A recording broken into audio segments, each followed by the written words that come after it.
Hello प्यारे बच्चों, welcome to the class. प्यारे बच्चों, एक ऐसे आपके बोर्ड के एग्ज़ाम में 6 नंबर से लेकर के 10 नंबर तक पूछता है। तो इसमें आज हम लोग एक ऐसे लेकर के आए हैं, एग्रीकल्चर इन इंडिया, अर्थात भारत एक कृषि प्रधान देश है। एक ऐसे लिखना है इस पर इंग्लिश में, India is an agricultural country. एक ऐसे इस पर आपको लगभग 150 वर्ड का लिखना है, जिसमें आपसे 6 से लेकर 10 नंबर तक पक्के हो जाएंगे। तो शुरू करते हैं। टाइटल हमारा है एग्रीकल्चर इन इंडिया, ऐसे इन इंग्लिश। पढ़ते हैं इसको प्यारे बच्चों। ये agriculture is undoubtedly the backbone of our nation.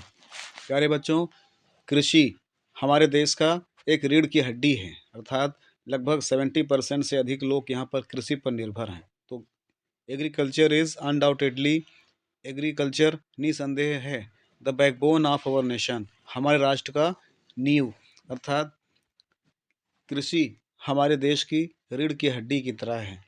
One simple ऐसे will not be sufficient to write about the importance of agriculture in India and contribution of agriculture to India। कहते हैं one simple ऐसे, एक साधारण सा ऐसे, will not be sufficient, पर्याप्त नहीं होगा, टू राइट, लिखने के लिए, about the importance of agriculture, कृषि के महत्व के बारे में, ऑफ इन इंडिया, भारत में, एंड कंट्रीब्यूशन ऑफ एग्रीकल्चर, और भारत का योगदान टू इंडिया, कृषि का योगदान टू इंडिया, भारत को। अर्थात कृषि के बारे में एक छोटे से ऐसे में इतना लिखना पर्याप्त नहीं होगा जितना यह हमारे देश के विकास में योगदान देता है।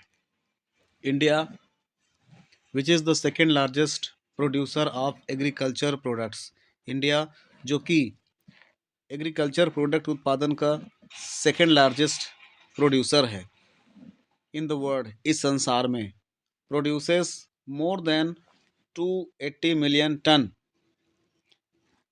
Contributing the more than 50% of India's GDP.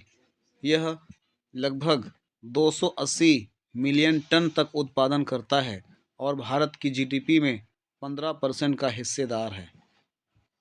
Agriculture not only gives riches to a nation, कृषि एक राष्ट्र को केवल धन ही नहीं देती है, but the only riches she can call her own, लेकिन यही एक धन ऐसा है जिसको वो अपना धन कह सकते हैं। अर्थात कोई राष्ट्र, एक एग्रीकल्चर, कृषि किसी राष्ट्र के लिए विकास का माध्यम ही नहीं है, किसी राष्ट्र के लिए संपत्ति ही नहीं है, बल्कि वही एक ऐसी संपत्ति है जिसे कोई राष्ट्र अपना कह सकता है।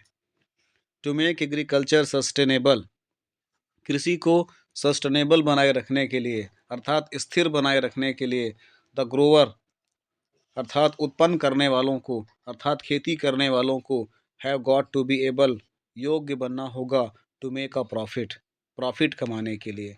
अर्थात अब थोड़ा समय बदल रहा है, हमें जो ट्रेडिशनल एग्रीकल्चर था उससे हमें साइंटिफिक एग्रीकल्चर में बदलना पड़ेगा ताकि हम उसका सही बेनिफिट भी पा सकें।